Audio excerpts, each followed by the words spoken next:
오늘 말씀을 봉독하겠습니다. 이사야 3장 10절에서 11절 말씀입니다. 거룩하신 하나님의 말씀입니다. 너희는 의인에게 복이 있으라 말하라. 그들은 그들의 행위의 열매를 먹을 것이며 악인에게는 화가 있으리니 이는 그의 손으로 행한 대로 그가 보응을 받을 것임이라. 아멘.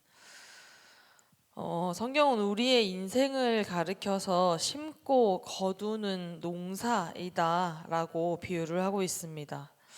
제가 직접 이렇게 농사를 지어본 적은 없지만 여러 가지 책이나 매체 같은 지식을 통해서 알 수 있는 것은 농사에는 속임수가 없다라는 겁니다. 잡초를 심고 나서 곡식을 바라는 농부는 어리석은 자라고 볼 수 있고요. 아무것도 심지 않고 추수를 기다리는 농부는 게으른 자라고 볼 수 있습니다.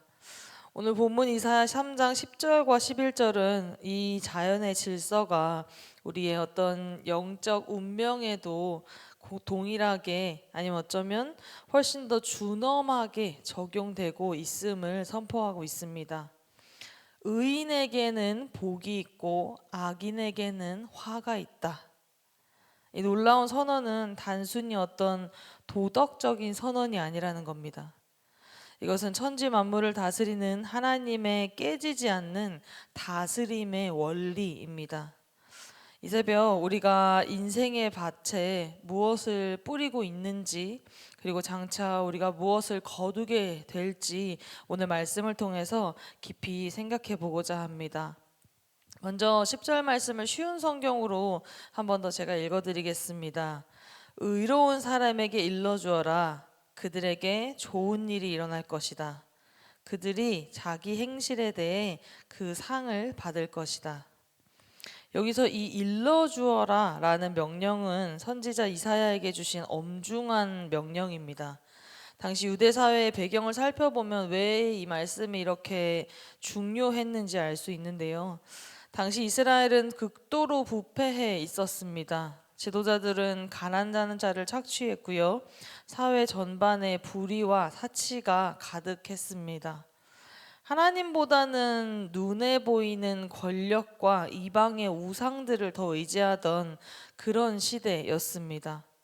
이런 어두운 세상에서 하나님의 법대로 살려는 의인들은 어쩌면 오히려 조롱당하고 손해를 보는 것처럼 그렇게 보였습니다. 나만 정직하게 살아서 무슨 소용이 있나 하는 생각도 들었을 거고요. 악한 자들이 저렇게 득을 보면서 아무렇지 않게 잘만 살아가는 것 같은데 하나님이 진짜 계신 건 맞을까? 라는 생각도 들면서 그들은 깊은 회의감에 짓눌렸을 것입니다. 그때 하나님은 이사야를 통해서 확신을 주셨습니다. 의인에게 반드시 복이 있다고 선포하고 그들이 심은 믿음의 행위는 결코 헛되지 않으며 반드시 그 열매를 먹게 될 것이다 라고 선포하였습니다. 성경이 말하는 의인은요, 도덕적으로 어떤 무결한 그런 완벽한 인간을 말하는 것이 아닙니다. 의인은 하나님의 통치 아래에서 머물기로 결정한 사람입니다. 비록 연약해서 넘어질 수는 있겠습니다. 하지만 다시 주님의 은혜를 붙들고 일어서서 살아갈 수 있는 사람을 말합니다. 세상의 풍조를 따르지 않고요. 하나님의 약속을 씨앗 삼아서 그저 오늘을 견딜 수 있는 사람을 말합니다. 여러분, 여러분이 골방에서 흘린 눈물의 기도, 그리고 아무도 알아주지 않는 곳에서 행한 어떤 작은 선행, 또 손해를 보더라도 끝까지 지켜낸 정직한 선택들이, 이러한 것들이 결코 허공으로 사라지는 것이 아니다라는 겁니다. 하나님은 그것들을 소중한 영적 씨앗으로 간직하시는 줄로 압니다. 제가 좋아하는 성경 구절이 있는데 갈라디아서 6장 9절입니다. 읽어드리겠습니다. 우리가 선을 행하되 낙심하지 말지니 포기하지 아니하면 때가 이름에 거두니라. 오늘 여러분이 심은 이 믿음의 씨앗이 반드시 생명의 열매로 삶을 풍성하게 채우실 것을 믿습니다. 부디 우리가 그렇게만 살아갈 수 있으면 좋겠습니다. 그런데 반면에 11절을 보면 우리에게 엄중한 경고의 말씀을 하고 계십니다. 악인에게는 화가 있으리니 이는 재앙이라.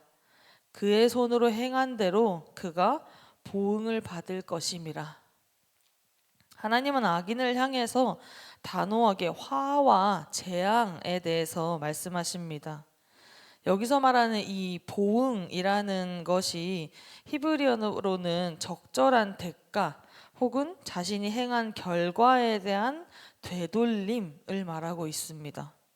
다시 말해서 악인이 받는 심판은 하나님이 어느 날 이렇게 갑자기 내리는 무자비한 폭력 같은 것이 아니라 자신의 손으로 어쩌면 정성껏 본인이 심어온 악의 씨앗이 자라나서 맺어진 결과라는 뜻입니다. 결국에는 심판은요, 외부에서 이렇게 들이닥치는 게 아니라 내부에서 자라나는 것이다 라고 볼 수 있습니다. 마음에 품었던 미움일 수도 있고요, 교만일 수도 있고요, 이기심일 수도 있고, 그리고 또 하나님이 없는 자기 중심적인 우리의 삶의 태도였을지도 모르겠습니다. 이러한 것들이 차곡차곡 쌓여서 결국에는 재앙이라는 이름의 수확물을 만들어내고 있는 것은 아닌가 싶습니다. 이사야 시대의 백성들은 하나님을 의지하는 대신에 이방 나라의 군사력을 의지하면서 그들의 문화를 숭배했습니다. 그 결과 어땠을까요? 그들이 그토록 믿고 의지했던 그 이방 나라들에 의해서 처참하게 멸망당하고 포로로 끌려갔습니다. 우리는 이 시간 스스로 정직하게 돌아봐야 하는 줄로 압니다. 나는 지금 무엇을 쌓으며 살아가고 있는가?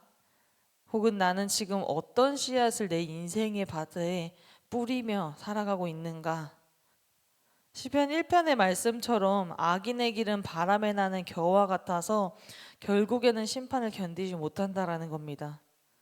우리는 악의 쓴뿌리를 심으면서도 어쩌면 달디 단 열매를 기대하는 그런 어리석은 영적 기만이 우리에게는 있진 않은지 우리는 이 시간 돌아보고 벗어나야 하는 줄로 압니다.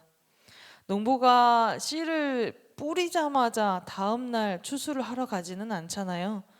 그런 것처럼 영적인 원리도 분명히 반드시 시간이 필요하다라는 겁니다. 우리가 의롭게 살았음에도 불구하고 어쩌면 당장은 눈앞에 즉각적인 어떤 것들이 보이지 않을 수도 있겠습니다. 어쩌면 보상이 없고 오히려 고난이 계속 찾아오는 것처럼 그렇게 보여질지도 모르겠습니다. 반대로는 누군가는 분명히 악을 행하고 있음에도 승승장구하는 것처럼 그렇게 보여지는 순간들도 분명히 존재할 것입니다.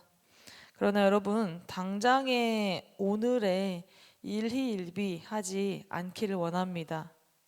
우리의 수많은 삶의 순간 속에서 참 잔인하게 어쩌면 느껴지기도 하고요. 어쩌면 동시에 위로가 되기도 하는 것은 하나님의 시간에는 단 1초의 오차도 없다라는 사실입니다. 그렇기에 악인의 번성함은 아침의 안개와 같이 순식간에 결국엔 언젠간 사라질 것이지만 여러분의 눈물에 젖은 믿음은 정금과 같은 열매로 나타날 것이다 라는 사실을 믿으시길 바랍니다.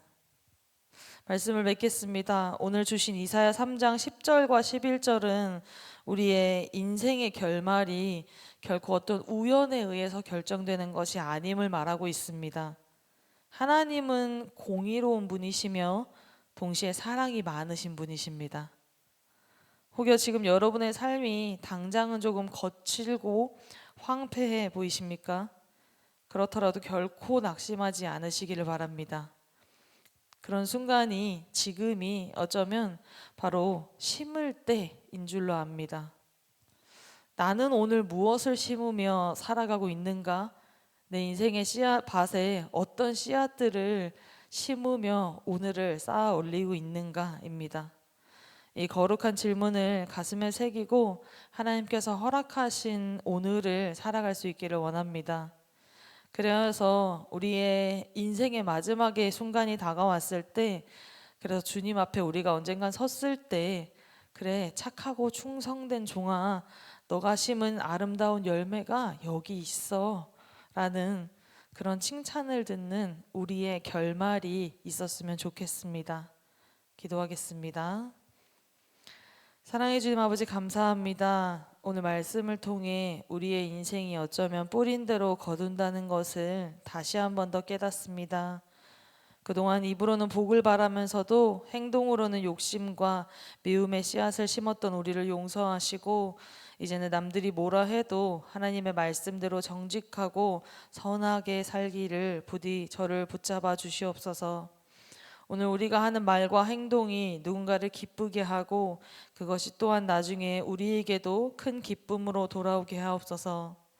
당장 좋은 일이 생기지 않아도 실망하지 않고 하나님께서 다 보고 계심을 믿으며 끝까지 선한 선택들을 하게 하여 주시옵소서. 우리를 사랑하시는 예수님의 이름으로 기도드립니다. 아멘. 이 시간 다음과 같은 기도의 제목으로 기도드리겠습니다. 지금 들은 말씀이 내 삶으로 이어지게 하옵소서. 사순절 기간을 통해 온 성도가 주님의 고난과 사랑을 깊이 경험하게 하옵소서. 동네 세매들 성경 말씀 묵상과 순장들을 통해 동네들이 든든히 세워지게 하옵소서. 캄보디아의 트움꾼 티어 양의 치료가 잘 이루어지게 하옵소서. 우리 교회 다음 세대가 말씀 위에 굳게 서게 하시고 세상의 소금과 빛이 되는 믿음의 자녀로 성장케 하옵소서. 육체의 질병과 마음의 고통 중에 있는 이들을 위로하여 주시고 친히 찾아가 치료하여 주시고 회복함 허락하여 주옵소서. 개인의 기도 제목과 공동의 기도 제목으로 다 같이 기도하시다가 삶의 자리로 돌아가겠습니다. 사랑의 주 아버지